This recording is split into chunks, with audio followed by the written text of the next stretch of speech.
السلام عليكم الإخوان والأخوات. اليوم غنهضروا على المحتوى الأكثر انتشارا حاليا في العالم، المحتوى اللي عنده واحد الرواج كبير في العالم حاليا في هذه الفترة. قبل هذه الفترة كانت التفاهة وكان الضحك هو اللي منتشر، شي حاجة فيها القوالب، فيها الضحك، فيها المقالب، فيها التحديات، هي اللي كانت كتنتشر بزاف.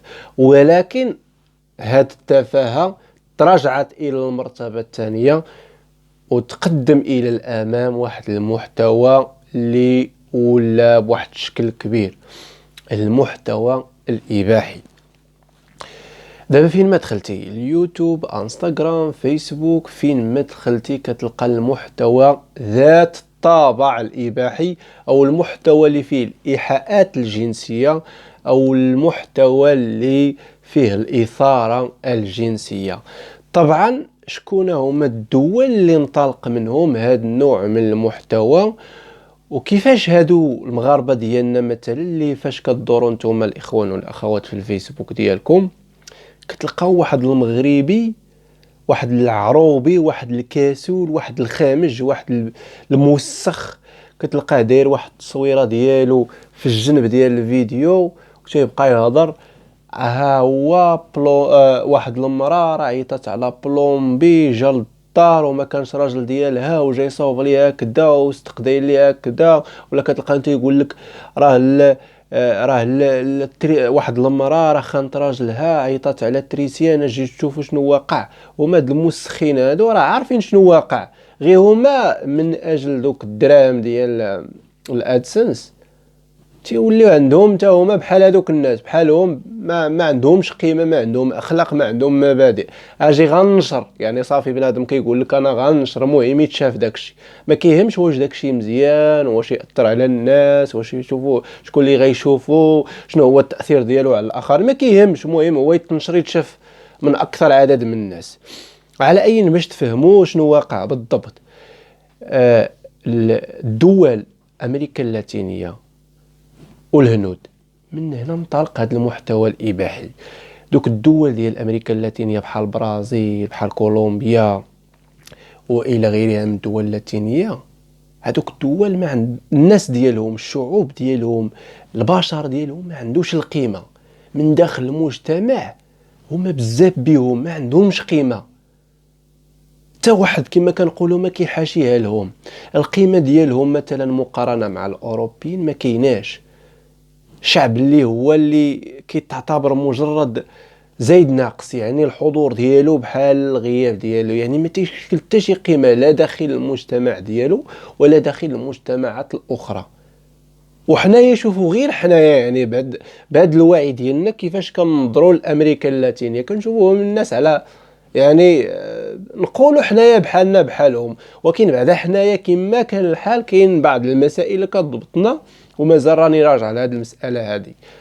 تعرفوا الفرق ما بيننا حنا وما بين هذوك الناس بالضبط. هذوك الناس اسيدي شنو تيديروا؟ زيد عليهم دوك الهنود راه الامه ديال عباد الله، الامه ديال البشر، يعني ما ساوي والو. بنادم غير كيترمى، غير كيتحرق، كيتدفن. اللي مريض شي شويه مريض، اللي كيعبد البقر، اللي كيعبد الحجر، اللي كيعبد الفئران. المهم ما بنادم ما عندوش قيمه.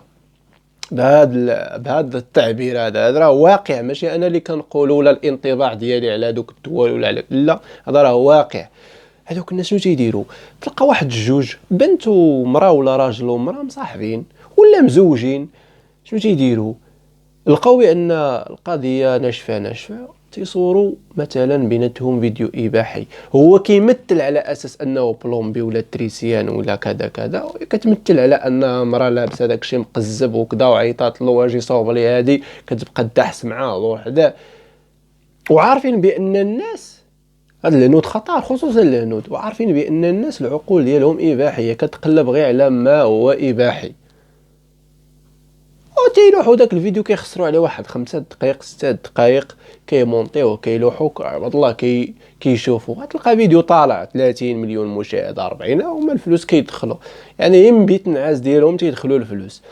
غيجيو هاد الدول ديالنا غيتاثروا بهم، غيجيبوا لنا حتى هما الروتيني اليومي، حتى هما بحال هاد الفيديوهات، فلان غادي مع فلانه قاس هكذا وهذا.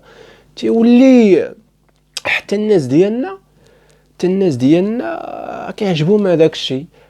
ان الانسان مكبوت، الانسان بطبعه في المجتمعات المتخلفه مكبوت، كيلقى فيديو هكذا غير كيشوف واحد الطرف كيبقى يدخل يتفرج. الناس كيدخلوا عليه الله ظهر من الفلوس. المشكل فين كاين؟ ماشي في هذوك الناس، حنا هما ما عندهمش القانون تيمنع داك الشيء باش يمنعهم، وما عندهمش ديانه اللي كتمنع داك الشيء، وما عندهمش القيم ولا الاخلاق اللي غتمنع داك الشيء. هما هذاك الشيء راه عندهم في العلاقات اليوميه ديالهم عادي، هذا مع هذا مع هذا، راه ما كاين لا خويا لا اختي لا حتى شي حاجه. داك الشيء عندهم مرون، يعني عايشين بحال واحد القطيع ديال الغنم ولا القطيع ديال الثيران ولا ديال كذا في الغابه. يعني ما عندهم حتى شي حاجه اللي كتميزهم ولا حتى شي حاجه اللي تقدر تمنعهم ولا تتحكم في النزوات ولا الرغبات ديالهم. حنا كما كان الحال اقل منهم في هذه المسائل، لان علاش؟ حنا عندنا مجتمع كذا كيهضر وزيد عليها عندنا القيم، عندنا الاخلاق، عندنا الناس ما كيتقبلوش هذا الشيء، ومن حقهم ما يتقبلوش، لان حنا عايشين في دوله وعايشين في منظومه بشريه اللي عندها العقل اللي كذا كذا، وزيد عليها كاين الخلفيات الدينيه اللي ما كترفض هذه المسائل هذه. المشكل فين كاين؟ هو في هاد الناس اللي كيجاوبوا هاد النوع ديال المحتوى وكيروجوه وتيديروه في الجنب الصوره ديالهم وتيعلقوا على هذاك المحتوى. زعما انتوما شنو؟ زعما حنا ما كنشوفوش داك الشيء، ولا زعما نتوما كتشرحوا لنا زعما حنا ما كنفهموش ولا حنا ما عندناش العينين، ولا كيفاش؟ شنو الغرض ديالكم تجيبوا لنا داك المحتوى تنشروه في المجتمعات ديالنا، تزيدوا تكملوا على هذا المجتمع اكثر مما هو مكمل؟ انا هنا الفكره اللي بغيت نوصل، لا هاد الناس اللي تيديروا هاد النوع من المحتوى، لا الناس اللي مسؤولين، هاد الناس اللي كيديروا هاد النوع من المحتوى بدم بارد وبدون ضمير، فعرفوا بانكم راه كتساهموا في تخريب المجتمع، وبالاضافه بان هادشي اللي تديروا راه في القانون غير قانوني ويحاسب عليه القانون. ترويج الاباحيه،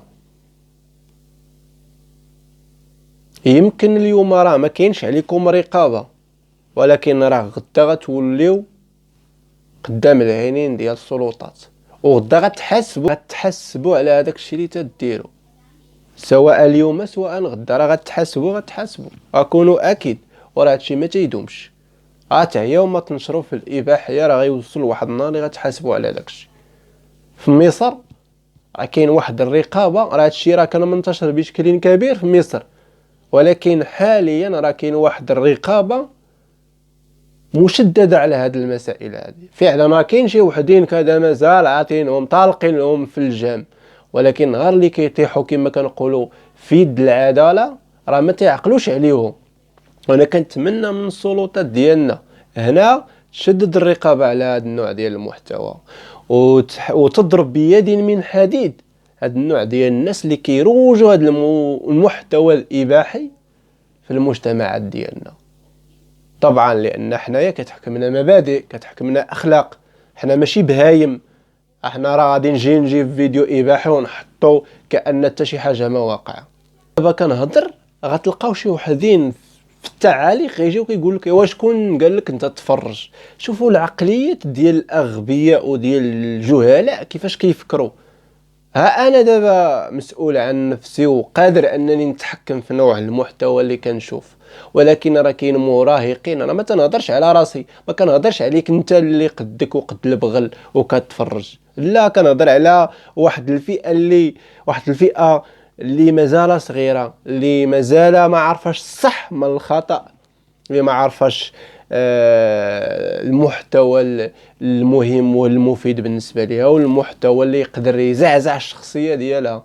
لان هذا النوع من المحتوى يولد ليه واحد الجيل مكبوت، واحد الجيل اللي فاشل. انا كنهضر على ظاهره اجتماعيه اللي كتهم مجتمع كامل، وغيجي واحد غيقول لي علاش كتفرج انت، ولا غيركز ليا يقول لي علاش داير النظارات، لا علاش داير انت النظارات كحل. انا كنهضر على ظاهره قداش راه شائعه في المجتمع، تغلغلت داخل المجتمع ولات مسيطرة على المجتمع. غيجي واحد غيركز ليه على النظارات، علاش داير نظارات كحل، باغي تشوف عيني او ما عيني، شي حاجة اخرى راه عندي مشكل من الاشعة. غيجي واحد يركز ليا على النظارات، علاش ولا غيقول لي علاش كتفرج انت. كما هذيك الاغنيه، كما هضرت على ديك الاغنيه، ديك الاغنيه الرديئه اللي دابا دايره ترند في المجتمع ديالنا. عباد الله، اغنيه قسما بالله الا كاين تماطل من السلطات ومن جهه المسؤوليه، اقول هو تحمل كامل المسؤوليه. كاين تماطل، كون كان شي واحد كيهضر على الحق كون هبطوه للحبس. واش لا عباد الله؟ الاغنيه فيها دعوه الى اغتصاب المراهقات، دعوه الى اغتصاب القاصرات، فيها الفاظ نابيه، فيها تخسار الهضره، فيها كلمات خادشه للحياء العام، فيها الفاظ نابيه، فيها دعوه الى الاغتصاب، دعوه الى المخدرات، دعوه الى كل اشكال القبح. ومازال لحدود الساعه ما اتخذ اجراء. وكاينه اغنيه قبل هادو ماشي اغاني، راه الزبل حاجاكم، هذا ماشي اغاني، ولكن الناس اللي كيسميوهم هكا. وكيجي واحد في اخر المطاف كتهضر على مساله قداش، وكيجي كيقول لك علاش لابس نظارات كحل ولا علاش داير هادي. انا اشير الى القمر والجاهل ينظر الى اصبعي.